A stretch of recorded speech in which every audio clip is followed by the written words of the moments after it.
ফাঁসি চাই।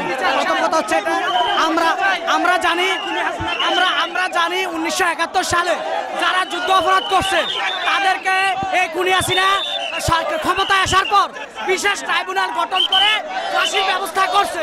ঠিক আমরা চাই 2024 সালে যারা এই গণহত্যা পরিচালনা করেছে তাদেরকে এই অন্তর্বর্তীকালীন সরকার বিশেষ ট্রাইব্যুনাল গঠন করে ফাঁসির আওতায় আনতে হবে। না করে উনি আমাদেরকে ছাত্রদের উপর হত্যাযজ্ঞ চালিয়ে এই দেশ থেকে সে পালিয়েছে। আমরা চাই এই দেশ আবার ফিরে আসুক, ফিরে এসে আমরা ছাত্র সমাজ এই হত্যাকাণ্ডের বিচারে মুক্তি পাবো, স্বৈরাচারের বিচার এই দেশের ষড়যন্ত্র সবসময় পূর্বের অভিজ্ঞতা থেকে বলছি, ষড়যন্ত্র সবসময় আওয়ামী লীগের দূষণরা ষড়যন্ত্র করেছিল। আমাদের বিরুদ্ধে যে সকল ষড়যন্ত্র আমরা রুখে দিতে প্রস্তুত, ছাত্র সমাজ রুখে দিতে প্রস্তুত, সর্বদা প্রস্তুত আছে। আমরা আজকে এখানে জমায়েত হওয়ার পিছনে কারণ আমরা শুভ ভাইয়ের রক্ত, ওয়াসিম ভাইয়ের রক্ত, মুগ্ধ ভাইয়ের রক্ত, আবু সাইদ ভাইয়ের রক্ত সহ এটা হলো কর্মসূচি চট্টগ্রামে। আর হচ্ছে যে কি আমরা যে ফ্যাসিবাদের যে সরকারের ব্যবস্থাপনা এটা ভেঙে দিতে সর্বস্তর থেকে ফ্যাসিবাদ আমরা মুছে ফেলতে চাই এবং আমাদের যে সংখ্যালঘুদের উপর হামলা চলতেছে, একটি মহল এর উপর হামলা চালাচ্ছে, আমরা এটার বিচার চাই, এটা রুখে দিতে চাই। বৈষম্য বিরোধী ছাত্র আন্দোলনের মোট রোড মার্চে এসেছি। আমাদের মোট 4টা দাবি। প্রথম দাবি হচ্ছে যারা এই ফ্যাসিস্ট সরকারের পক্ষ হয়ে যারা ছাত্রদের বিরুদ্ধে অ্যাকশন নিয়েছে তাদের বিচার করতে হবে। খুনি হাসিনা তাকে বাংলার জমিনে এনে ফাঁসি দিতে হবে এবং যারা আওয়ামী লীগের দূষণেরা বিভিন্ন দালালেরা আজকে সংখ্যালঘুর নামে আমাদের হিন্দু ভাইদের উপর যে নির্মম অত্যাচার করতেছে, আমি তাদেরকে সর্বাত্মক হুঁশিয়ার দিতে চাই, এই বাংলায় তাদের আবার বিচার করা হবে। এবং আজকে সম্পদ যে সন্ত্রাসী কর্মকাণ্ড চালাচ্ছে, আমি সংখ্যালঘু ভাইদেরকে বলতে চাই, আমরা মুসলমান, হিন্দু মুসলমান ভাই ভাই। সর্বোপরি বলতে চাই, খুনি হাসিনার বিচার এই বাংলার মাটিতে হবে ইনশাআল্লাহ। 15 আগস্ট ঘিরে একটা সন্ত্রাসী গোষ্ঠী আমাদেরকে হামলা করার চেষ্টা করতেছে। আমাদের এই বিজয় নাশাত করার জন্য তারা পরিকল্পনা করতেছে, সেজন্য আমরা এখানে রং মাছ দিচ্ছি এই জন্য।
আওয়ামী লীগ ও এর ডাকাতি ও লুণ্ঠনের মাধ্যমে গণ অভ্যুত্থানকে বিতর্কিত করার প্রচেষ্টায় তাদের আরেকটি দাবির কথা যদি আমি বলি, সেটি হচ্ছে প্রশাসন ও জানিয়েছেন।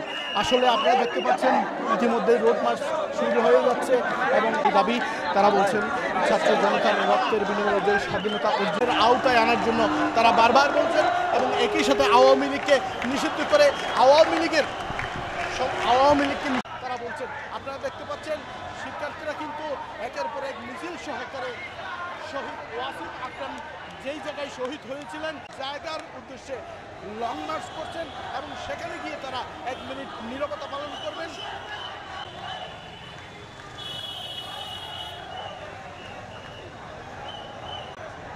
দেখতে পাচ্ছেন বিভিন্ন প্লেকার্ডে তারা আওয়ামী লীগের নিষিদ্ধের কথা বলছেন, আর কিছু প্লেকার্ডে তারা পিলখানা হত্যার কথা এবং সব গণহত্যার বিচার চেয়ে বিভিন্ন প্লেকার্ড দেখতে পাচ্ছি আমরা। একই সাথে তাদের যে নিয়েছি তাদের দাবি দাওয়াগুলো হচ্ছে প্রশাসন ও বিচার বিভাগে যারা ছাত্র জনতার অভ্যুত্থানে হামলা মামলা এবং হত্যাযজ্ঞকে বৈধতা তাদের দ্রুততম সময়ে অপসারণ ও নতুন সরকারের তাদের নিয়োগ বাতিল করে বিচারের আওতায় আনতে হবে। বৈষম্য শিকার হয়েছে তাদের জন্য দ্রুত সময়ে সুযোগ সমতা নিশ্চিত। মহাজোটের শরিক দলগুলো পরিকল্পিত হত্যা ডাকাতি ও লুণ্ঠনের মাধ্যমে গণ অভ্যুত্থানকে বিতর্কিত ন্যায্য দাবি মেনে নিতে হবে। তাদের আরেকটি দাবি হচ্ছে ফ্যাসিবাদী কাঠামোকে ব্যবহার করে ফ্যাসিস্ট হাসিনা এবং তার দল ও এই দাবিগুলো নিয়ে তারা আজকে থেকে রোড মার্চ শুরু করেছেন। তারা আজকে থেকে মাঠে থাকবেন বলে আমাদেরকে জানিয়ে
তাদেরকে স্মরণ করে আমরা আজকে আসছি এখানে।